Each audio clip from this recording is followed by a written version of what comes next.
The title of my project is called Workforce Management. In this poster, I will divide into three parts.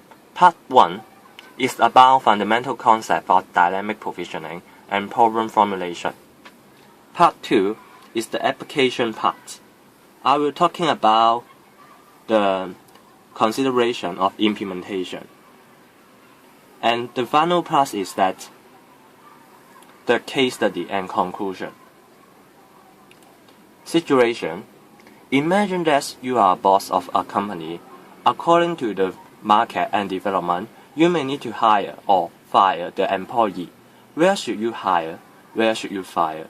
How to make decisions so as to maximize the profits when facing the uncertain future. Introduction: using the dynamic provisioning can reduce the cost of company. Why?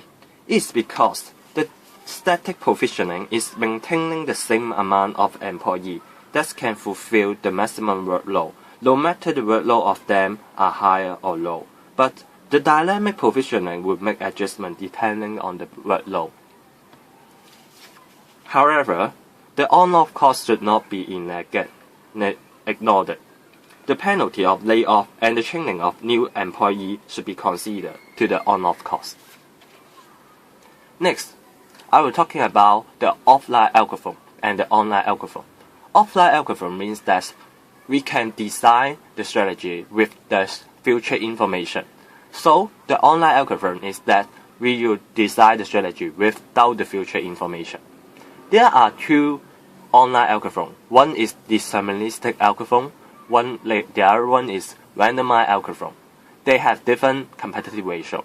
Competitive ratio means that the online algorithm performance over the offline algorithm performance. Using the look-ahead window alpha, we can improve the performance of online algorithm. So the online algorithm can be performed as the offline algorithm. Background: why I use this dynamic provisioning to do the workforce management is because the global financial crisis in 2008 is the most significant economic event in the recent year. At that time, around the world stock market had fallen, many large financial institutions has collapsed. You can see that in this figure, many countries, the GDP of them are turned down. So, if you are a boss, the main question is, what is your own employment strategy without the information of future? Can this strategy match the strategy with the information of future? Now, I will talking about the core concept of this thesis. Dynamic provisioning may help to design the strategy of human resource management. Suppose some employee may hire or fire depending on the workload in each period. Therefore, when the workload is more, some employee may fire to save the budget. Now I will formulate the problem as SPP, the salary payment problem. The objectives is to minimizing the salary and the on-off cost, that is the operating cost. There is two constraints. Constraint 1 assume every job should have the employee to follow. Otherwise, it may affect the reputation of company. Constraint 3 are the boundary conditions. A very key concept is that the break-even point. The result of the offline algorithm is the optimum solution. It is determined by the break-even point. Actually, it is the on-off cost over the salary. The algorithm also implements the last empty server first job depletion strategy. It confirms the working staff would have higher priority to receive jobs when they just finish their working jobs. Then, if the staff are idle in the critical interval, they may get fired. Now, I will show the classical skid rectal problem to show the two online algorithm.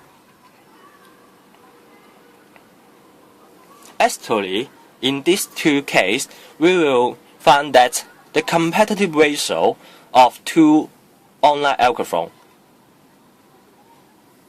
and there are with the look ahead window alpha, the competitive ratio can be improved.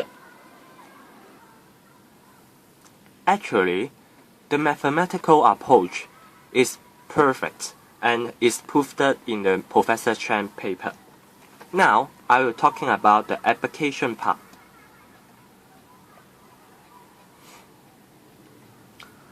How to use this algorithm into the real situation?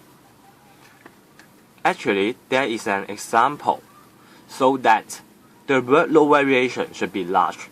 Otherwise, the result of static provisioning may be better than the dynamic provisioning if the workload is very stable in the industry.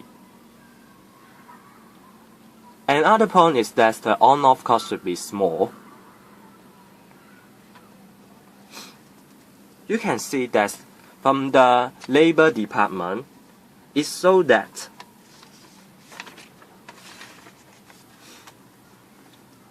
the penalty depends on the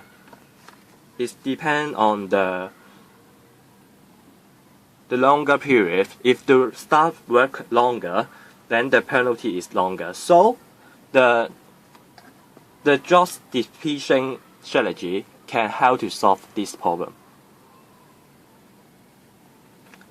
The third point is that the workload variation should not be too dense. If this variation is too dense, then it is very difficult and very painful to follow the variation.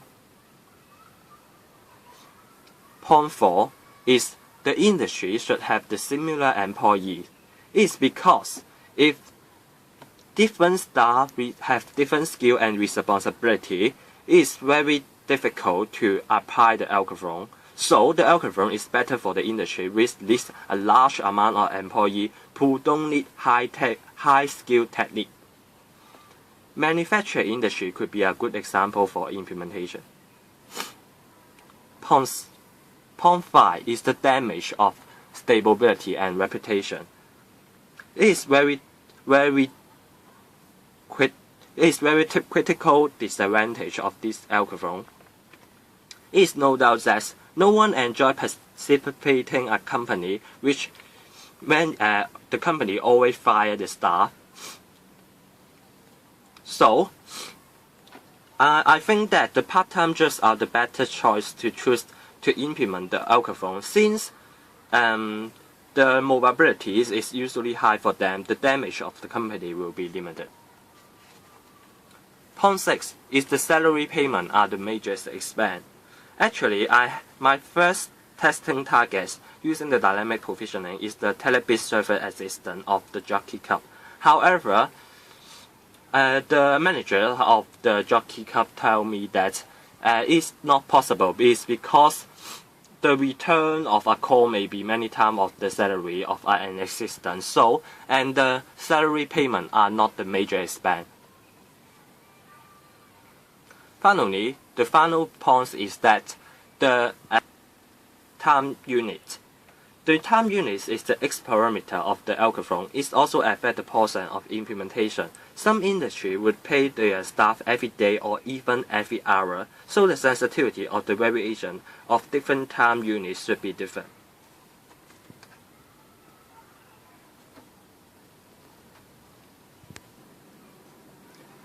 The final part.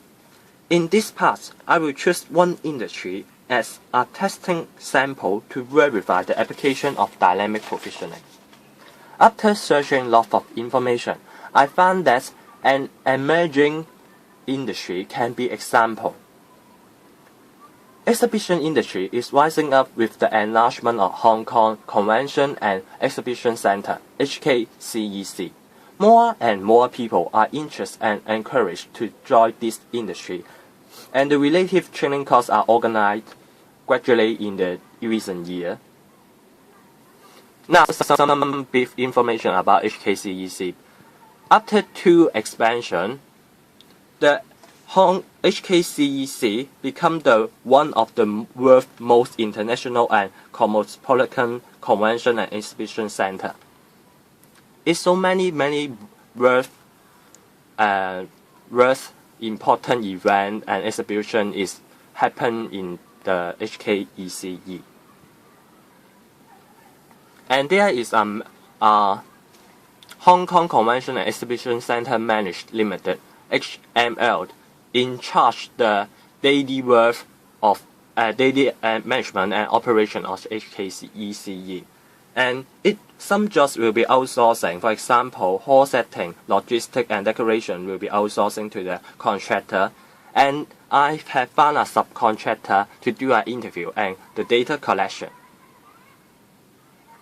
Is the data from the data collection, and the result is that the peak to mean ratio is about 2.34. It's not too small, but the critical interval is more to balance this peak to mean ratio, and the percentage of cost reduction by the optimum solution is about 33%. And the percentage of cost reduction by two online algorithms is about 30%. This figure shows that with the look-ahead window size is increased, and the online algorithms performance can do as the offline performance. Conclusion and suggestion. The dynamic provisioning is a very useful technique to tackle the online problem. If the future is uncertain, this technique could help the people or the organization which need to make decisions to reduce the loss due to the dramatic change. In the background, I have mentioned that the global business environment is so fixed, so the technique can help the manager to make decisions.